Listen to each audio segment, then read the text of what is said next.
Hello and welcome to How to Money with Shuja Qureshi. So what's holding you back from investing? आप invest करना चाहते हैं लेकिन आप स्टार्ट नहीं कर पा रहे हैं। वो क्या वजूहात हैं जो आपको रोक रही हैं?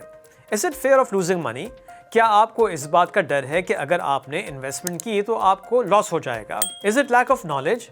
या आप ये फैसला नहीं कर पा रहे हैं कि म्यूचुअल फंड से शुरू करें या स्टॉक मार्केट या सोने के सिक्के खरीद कर लॉकर में डाल दें, या आप ये समझते हैं कि आपके पास इतना पैसा ही नहीं है कि आप इन्वेस्ट कर सकें। इन मोस्ट केसेस यही कुछ ख्यालात और सवालात होते हैं हमारे जहनों में और हम में से अक्सर इसी कश्मकश में उलझे रहते हैं और इन्वेस्टमेंट का पहला कदम रख ही नहीं पाते। लेकिन आखिर कब तक?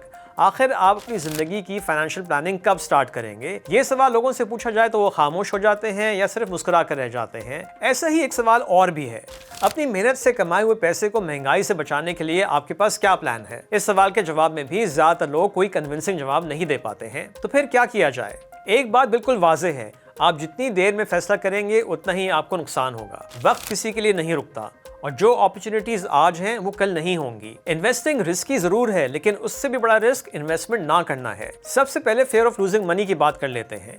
ये कुदरती बात है, लेकिन जरा गौर करें कि जब बच्चा चलने की उम्र को पहुंचता है तो वो एकदम से चलना शुरू नहीं कर देता। शुरू में उसके कदम डगमगाते हैं, वो गिरता भी है और चोट भी खाता है। लेकिन क्या वो चोट खाने के बाद डर जाता है और फिर दोबारा चलने की कोशिश नहीं करता?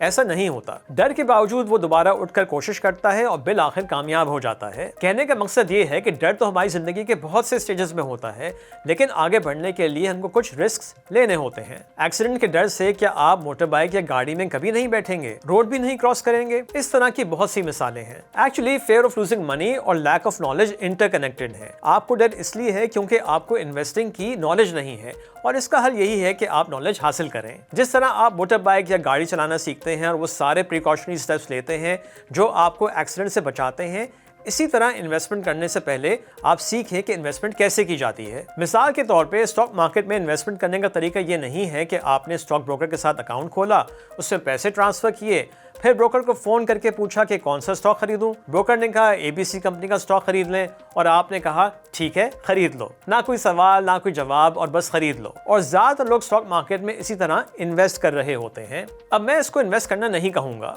इनफैक्ट जो बात स्टॉक मार्केट के लिए मशहूर है ये तो उसकी एग्जाम्पल है। Without having any knowledge of the company लोग सिर्फ ब्रोकर के कहने पर पैसा लगा देते हैं। आपने गौर किया कि मैंने ये कहा कि पैसा लगा देते हैं, मैंने इन्वेस्ट का लफ्ज इस्तेमाल नहीं किया। अब मैं ये नहीं कह रहा कि ब्रोकर ने गलत एडवाइस दी होगी, बिल्कुल ठीक एडवाइस दी होगी, लेकिन आपने तो नॉलेज के बगैर ही पैसा लगा दिया। ये वो मौका है जहां आपको सही डरना चाहिए। फेयर ऑफ लूजिंग मनी यहां होना चाहिए क्योंकि आपने खुद उस कंपनी के बारे में कोई नॉलेज हासिल करने की कोशिश ही नहीं की। मैं आपको बताता हूं कि मैं किस तरह स्टॉक्स में इन्वेस्टमेंट करना शुरू करूंगा। सबसे पहले सिलेक्शन ऑफ ब्रोकर। यहां मैं अपने फ्रेंड्स और फैमिली से जरूर मशवरा करूंगा, लेकिन थोड़ी रिसर्च खुद भी करूंगा। फिर मैं गूगल पर award winning brokerage houses of Pakistan search करूंगा। इसके अलावा पाकिस्तान स्टॉक एक्सचेंज की वेबसाइट पर भी टॉप ब्रोकर्स की लिस्ट आपको मिल जाएगी। उनमें से कुछ ब्रोकर्स को सिलेक्ट करके उनकी वेबसाइट और सोशल मीडिया प्लेटफॉर्म्स को फॉलो करना is the next important step. मैं उन ब्रोकर्स को प्रेफर करूंगा जिसका रिसर्च डिपार्टमेंट हो, ताकि मैं उनकी रिसर्च रिपोर्ट्स पढ़कर मुख्तलिफ कंपनीज के बारे में नॉलेज हासिल कर सकूं।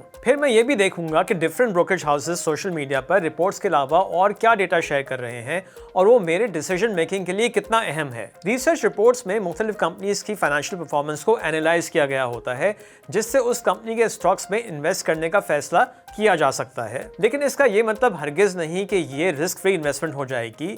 इस नॉलेज से रिस्क मैनेज करने में मदद मिलेगी। चूंकि स्टॉक मार्केट में मुख्तलिफ सेक्टर्स की कंपनीज लिस्टेड होती हैं जो एक साथ ट्रेड कर रही होती हैं और किसी सेक्टर में पॉजिटिव और किसी में नेगेटिव खबरें भी आ रही होती हैं जो कलेक्टिवली मार्केट की डायरेक्शन को सेट करती हैं। इसके अलावा मार्केट बहुत से एक्सटर्नल फैक्टर्स जैसा कि पॉलिटिकल हालात, जियोपॉलिटिक्स और ओवरऑल इकोनॉमिक कंडीशन से भी इन्फ्लुएंस होती है।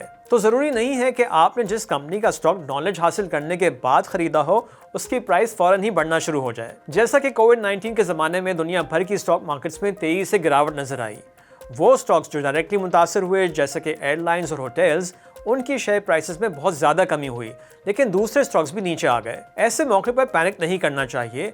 अगर कोई भी ऐसा फैक्टर जो आपकी कंपनी के लिए डायरेक्टली नेगेटिव नहीं है लेकिन मार्केट के ओवरऑल सेंटिमेंट की वजह से उसकी प्राइस नीचे आई हो, तो उस पर पैनिक करने के बजाय मजीद इन्वेस्टमेंट करनी चाहिए। And once again Warren Buffett कहते हैं, be fearful when everyone else is greedy and get greedy when everyone else is fearful.